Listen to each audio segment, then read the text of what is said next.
এবাৰ দুবাৰ নহয় 7বাৰকৈ মঞ্চলৈ আমন্ত্ৰণ কৰাৰ পাছতো মঞ্চলৈ নাহে কণ্ঠশিল্পী গীতাঞ্জলি দাস আয়োজকে মাতিছে গীতাঞ্জলি দাসে শুনিছে কিন্তু মঞ্চলৈ নাহে অৱশেষত মঞ্চলৈ আহিল কিন্তু বান্ধি দিলে চৰ্ত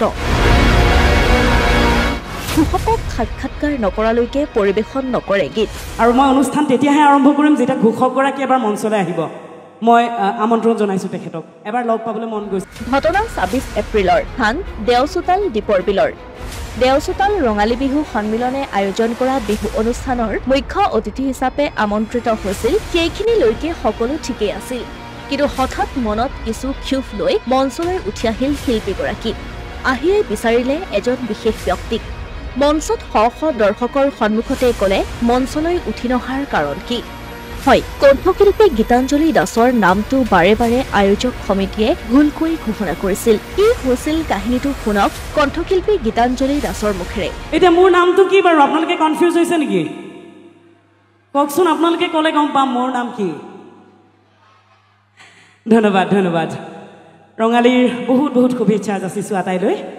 আৰু আজিৰ এই অনুষ্ঠানটিত আপোনালোক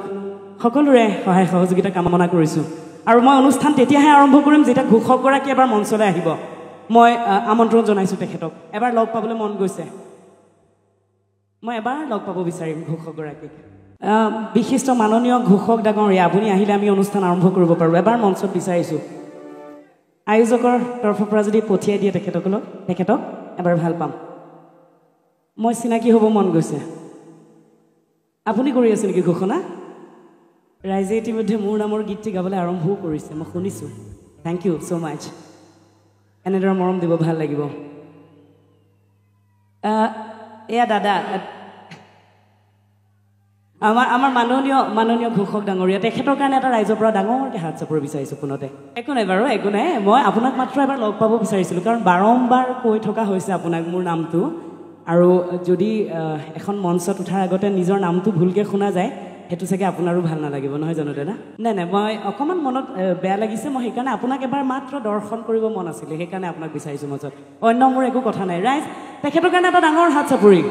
আৰু মই যথেষ্ট সৰু হ'ম আপোনাতকৈ বয়সত মাত্ৰ মই এটা কথাই ক'ব বিচাৰিম দাদা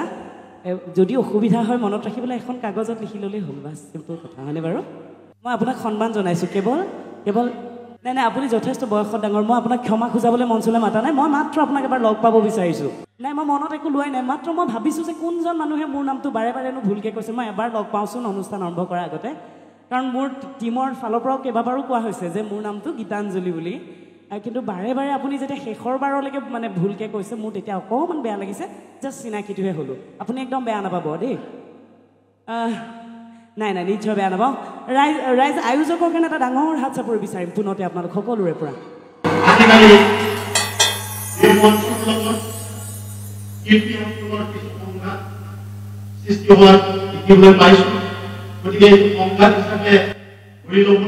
নাই এয়া একেবাৰে সংঘাত নহয়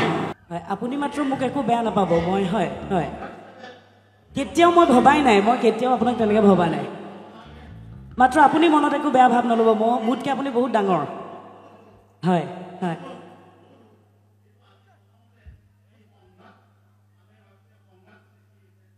নাই ভবা ৰাইজে ভাবিছে নেকি সংঘাত বুলি নহয় নিশ্চিতভাৱে নহয় হয়নে বাৰু